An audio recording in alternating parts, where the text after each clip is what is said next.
Hey everyone, Dave here. A couple of days ago I did a video. Is another catastrophic winter lockdown on the way? I knew it was coming.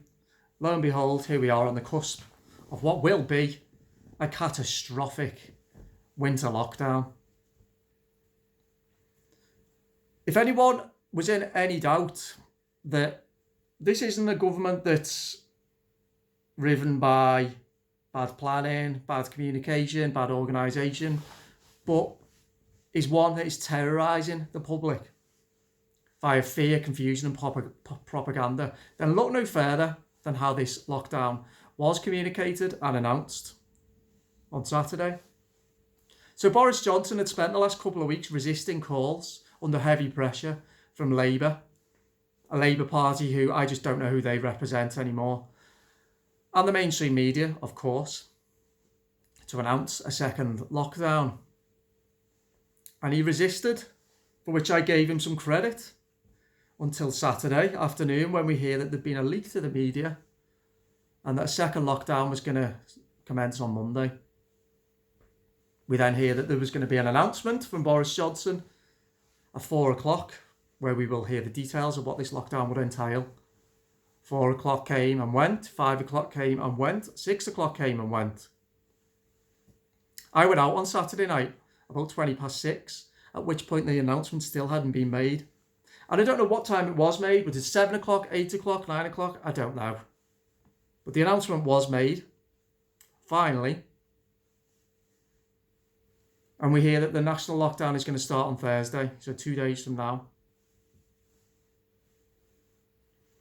One of the best questions that I've heard, it was the other day, regarding all of this. If the first lockdown worked, why the need for another lockdown? If the first lockdown didn't work, why the need for another lockdown?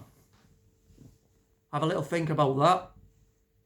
Personally, I wish the word lockdown would be eliminated from the vocabulary. The mere concept of a lockdown of healthy people is, it's said beyond belief. Even worse, we hear this morning that a pilot scheme involving mass testing of everybody in the Liverpool City region is going to be rolled out on Friday.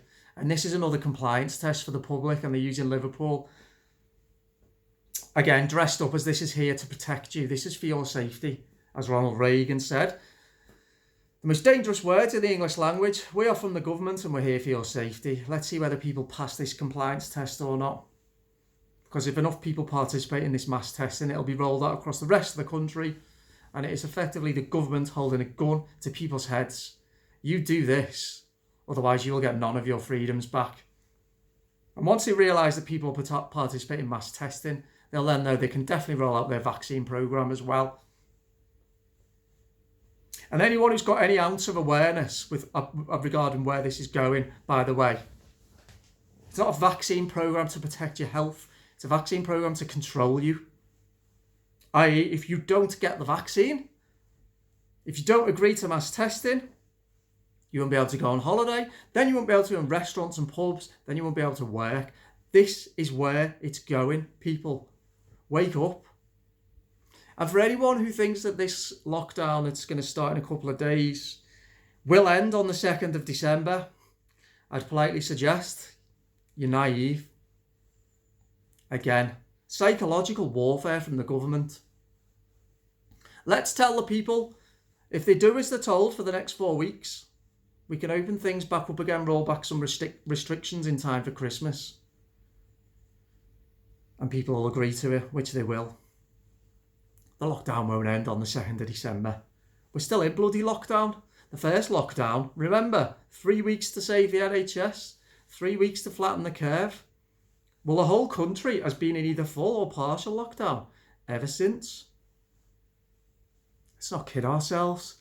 This isn't about keeping us safe, for God's sake. For God's sake, wake up, people, please. I honestly don't know how much more evidence people need that this is not about a virus anymore.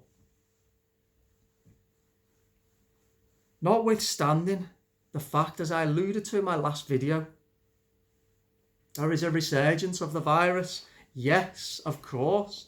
Hospitals will be under pressure. As I remarked in my last video, I think the NHS is going to be under terrible pressure this winter. A combination of this virus and all the other things that nobody ever talks about anymore. But a second lockdown, locking up healthy people, closing businesses.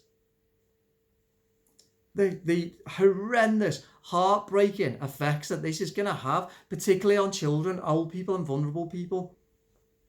Can we shut up about coronavirus for 1 second and talk about all of the other health implications on people, the vulnerable groups? COVID myopia is destroying this country, and so many people cannot get away from it. The power of propaganda. Convince people that the only threat is COVID-19. Oh my God, it is absolutely frightening. The compliance of the public, the lack of questions from the public, the naivety. God, the people of this country, honestly, I really did think there'd be a bit more of a spirit of rebellion by now. I did. But unfortunately, and this sickens me, what I am seeing, the government is paying people off again here. Hush money, furlough, universal credit. Pay people and they'll shut up, they won't rebel. And in the meantime, we will crash the economy. Whatever happened to a society where, as well as thinking about ourselves, we have at least some awareness of broader society, and that our experience and how we're perceiving things isn't other people's experience and how they're perceiving things? What about the concept that there are people in society who need protecting more than ourselves? What about that? What about the concept that we should speak our minds? What about the concept of freedom? As I always talk about, freedom does not come for free. Sacrifices must always be made in the name of preserving freedom. Some generations gave up their lives or risked their lives in order that the next generation gets the same freedom that they had. Other generations merely have to question, challenge the narrative, show some intuition, think for themselves, and don't give unlimited power to their governments, who will abuse that power and turn democracies into dictatorships, which is what is happening. Wake the hell up. I've remarked many times the levels of stupidity and cowardice in the population at large. The lack of critical thinking ability, the lack of awareness, the lack of care, the turning the other way, burying the head in the sand and pretending that it's done so that people don't die of coronavirus. I mean, come on, you do not fool me. What about the poor children? What about the poor old people in the care homes and the old people who are going to be locked in cold, dark winter's months by themselves in their houses, unable to go out? Do you know what really annoyed me when Boris Johnson, he said, we need to lock down so that not only can we protect the NHS and ensure care for people with COVID, but also so that other NHS services can continue functioning. Who is he kidding? For God's sake. The NHS has not been functioning since March. Are people awake to this? Are they okay in their cosy little houses because they're still getting paid? So it's easier just to look the other way. It disgusts me.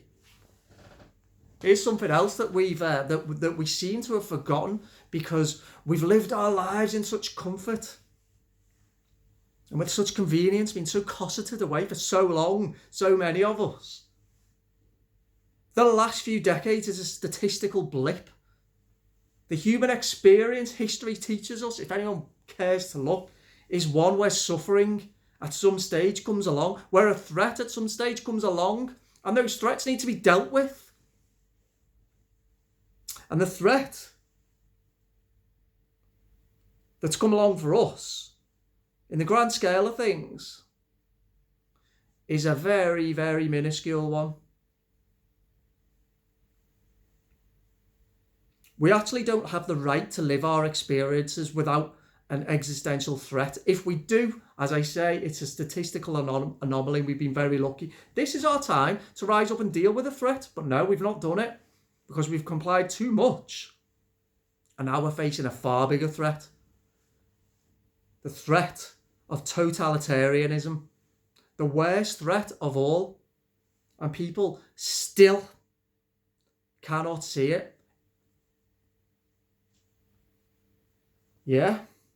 So I am angry. I'd love to be able to do one of these videos one time where I see some hope out there. See a spirit of togetherness, a proper spirit of togetherness.